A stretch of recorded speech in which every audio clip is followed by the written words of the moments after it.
ॐ ततो युद्धपरिश्रान्तं समरे चिन्तया स्थितं रावणं जाग्रतो दृष्ट्वा युद्धाय समुपस्थिताम् दैवतैश्च समागम्य द्रष्टुमव्यागतो रणम् उपगम्य ब्रवीद्राममगस्त्यो भगवंस्तदा राम राम महाबाहो शृणुगुह्यं सनातनम् येन सर्वान् नरीन् वत्स समरे विजयिष्यसे आदित्यहृदयं पुण्यं सर्वशत्रुविनाशनं जयावहं जपं नित्यमक्षयं परमं शिवम्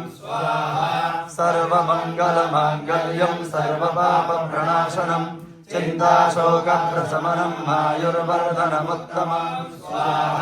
रश्मिमन्तं समुद्यन्तं देवासुरनमस्कृतं पूजयस्व विवस्वन्तं भास्करं भुवनेश्वरम्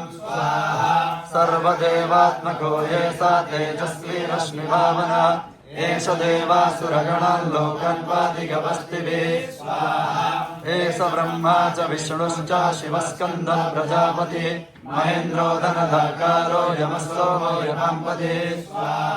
पितरो वसवस्ताद्या अश्विनो मरुतो मनो वायुर्वह्निः प्रजाप्राणो ऋतुकर्ता प्रभाकरः आदित्यः सविता सूर्यो खगपूषा गमस्तिमान् सुवर्णसदृशो भानुर्हिरण्यरेता दिवाकरः हरिदस्व सहस्रार्ची सप्तसप्तिर्मरीचिमान् तिमिरोन्मथनः स्तम्भस्त्वष्टामर्कण्डकोऽसुमान् हिरण्यगर्भस्य शिरस्तपनो अस्करो रविः अग्निगर्भोदिते पुत्रा शङ्खस्य शिरनासनः